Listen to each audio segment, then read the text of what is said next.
Welcome back to Anju's നാടൻ രുചികൾ. ഇന്ന് നമ്മൾ തയ്യാറാക്കാൻ പോകുന്നത് മുളകിട്ട് വറ്റിച്ച മീൻ കറിയാണ്. ഇത് ചോറിനും കപ്പയ്ക്കുമൊക്കെ നല്ല സൂപ്പർ കോമ്പിനേഷനാണ്.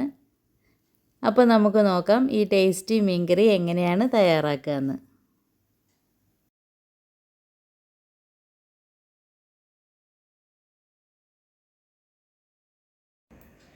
മീൻ കറി തയ്യാറാക്കുന്നതിന് ഞാനിവിടെ ഒരു 5-6 കഷ്ണം ചൂരമീനാണ് എടുത്തിട്ടുള്ളത്. ഇത് അധികം വലിയ മീനല്ല, ചെറിയ മീനാണ്. ഇങ്ങനെ നൈസായിട്ട് കട്ട് ചെയ്തെടുത്തിട്ടുണ്ട്. ഒരു 6 പീസ് മാത്രമേ എടുത്തിട്ടുള്ളൂ. ഇന്ന് നമുക്കൊരു ചെറിയ മീൻ കറി വയ്ക്കാം. കറി തയ്യാറാക്കുന്നതിന് ആവശ്യമായി ആദ്യം ഇതിനായിട്ട് ഇഞ്ചിയും വെളുത്തുള്ളിയൊക്കെ ഒന്ന് വഴറ്റിയെടുക്കണം. അതിന് ഞാനൊരു പാൻ വെച്ച് ഒന്ന് ചൂടാക്കിയിട്ടുണ്ട്. ഇനി നമുക്കിതിലേക്ക് വെളിച്ചെണ്ണ ഒഴിക്കാം.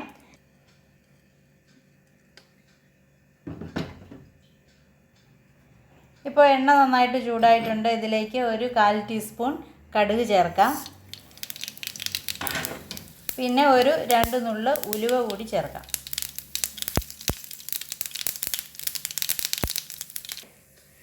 ഇനി ഇതിലേക്ക് ഒരു ചെറിയ പീസ് ഇഞ്ചി ചതച്ച് ചേർക്കാം, 2 പച്ചമുളക്, കുറച്ച് കറിവേപ്പില, പിന്നെ ഒരു 2-3 ചുവന്നുള്ളി ചെറുതായിട്ട് അരിഞ്ഞ് ചേർക്കാം. ഇതെല്ലാം കൂടി ചേർത്ത് നന്നായിട്ടൊന്ന് വഴറ്റിയെടുക്കാം.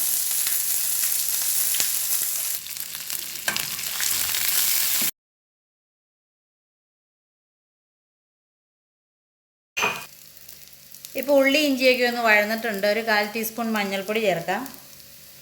ഇനി ഇതിലേക്ക് ഒരു 2 ടേബിൾ സ്പൂൺ കാശ്മീരി മുളക് പൊടി ചേർക്കാം. ഇനി പൊടിയുടെ പച്ചമണം മാറുന്നത് വരെ ഈ എണ്ണയിലിട്ട് ഒന്നത് മൂപ്പിച്ചെടുക്കാം. ഇപ്പോൾ മുളക് പൊടി അത്യാവശ്യം നന്നായിട്ടൊന്ന് വഴന്നിട്ടുണ്ട്. ഇനി നമുക്ക് ഫ്ലെയിം ഓഫ് ചെയ്യാം. എന്നിട്ട് ഇത് ചട്ടിയിലേക്ക് മാറ്റാം. നമ്മൾ വരട്ടിയ മസാലയെല്ലാം ഒരു മൺചട്ടിയിലേക്ക് ഇട്ട് കൊടുക്കാം. കറി നമുക്ക് മൺചട്ടിയിൽ ഒന്ന് വേവിച്ചെടുക്കാം. ഇനി മീൻകറിക്ക് ആവശ്യമായിട്ടുള്ള പുളി ചേർക്കാം. ഞാനിവിടെ ഒരു വലിയ കഷ്ണവും പിന്നെ ഒരു ചെറിയ കഷ്ണം ചേർത്തിട്ടുള്ളൂ. നല്ല ഉറയുള്ള പുളിയാണ്, അതുകൊണ്ട് കുറച്ചേ ചേർക്കുന്നുള്ളൂ. ഇനി നമുക്ക് കറിക്ക് ആവശ്യമായിട്ടുള്ള വെള്ളം ചേർത്ത് ഇതൊന്ന് തിളപ്പിക്കാം. ആദ്യം മസാല നന്നായിട്ടൊന്ന് തിളച്ചതിന് ശേഷം ഇതിലേക്ക് നമുക്ക് കഷ്ണങ്ങളിട്ട് വേവിക്കാം. ഇപ്പോൾ പുളിയും മസാലയും വെള്ളമൊക്കെ നന്നായിട്ട് തിളച്ച് തുടങ്ങിയിട്ടുണ്ട്. ഈ സമയത്ത് നമുക്കിതിലേക്ക് കറിക്ക് ആവശ്യമായിട്ടുള്ള ഉപ്പ് ചേർക്കാം. ഞാനിപ്പോൾ ഒരു 1/2 ടീസ്പൂൺ ഉപ്പ് ചേർത്തിട്ടുണ്ട്. നമുക്ക് ലാസ്റ്റ് തിളച്ച് വാങ്ങുന്ന സമയത്ത് പുളിയൊക്കെ നന്നായിട്ട് ഇറങ്ങുമ്പോൾ ഉപ്പ് വേണമെങ്കിൽ ചേർത്താൽ മതി. ഇപ്പോൾ വെള്ളം നന്നായിട്ട് തിളച്ച് തുടങ്ങിയിട്ടുണ്ട്. ഇനി നമുക്കിതിലേക്ക് മീൻ കഷ്ണങ്ങൾ ഓരോന്നായിട്ട് വെച്ച് കൊടുക്കാം.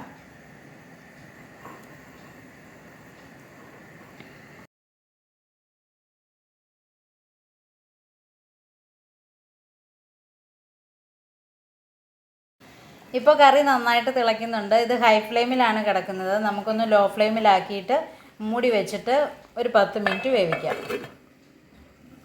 ഇപ്പോൾ ഒരു 10 മിനിറ്റ് കഴിഞ്ഞിട്ടുണ്ട്. കറി നമുക്കൊന്ന് തുറന്ന് നോക്കാം.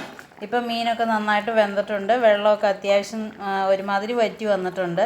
ഈ ഒരു പാകം മതിയെങ്കിൽ ഈ സമയത്ത് നമുക്ക് ഫ്ലെയിം ഓഫ് ചെയ്യാം. ഇനി കുറച്ചുകൂടി വറ്റണം എന്നുള്ളവർക്ക് തുറന്ന് വെച്ചിട്ട് വെള്ളം വറ്റുന്നത് വരെ ഒന്നുകൂടി വേവിക്കാം. ഇപ്പോൾ ഈ സമയത്ത് ഞാനിതിലേക്ക് ഒരു നുള്ള് ഉലുവയുടെ പൊടി കൂടി ചേർക്കുകയാണ്.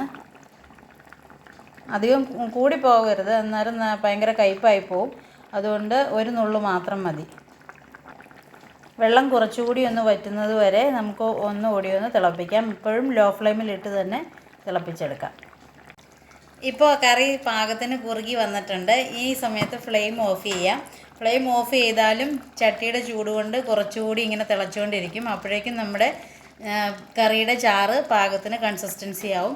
ഇനി ഇതിലേക്ക് കുറച്ച് കറിവേപ്പില ഒന്ന് വിതറി കൊടുക്കാം.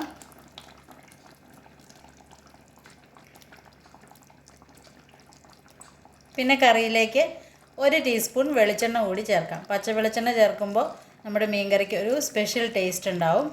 വെളിച്ചെണ്ണ കൂടി ചേർത്തിട്ട് നമുക്ക് കുറച്ച് സമയം കൂടി മൂടി വയ്ക്കാം.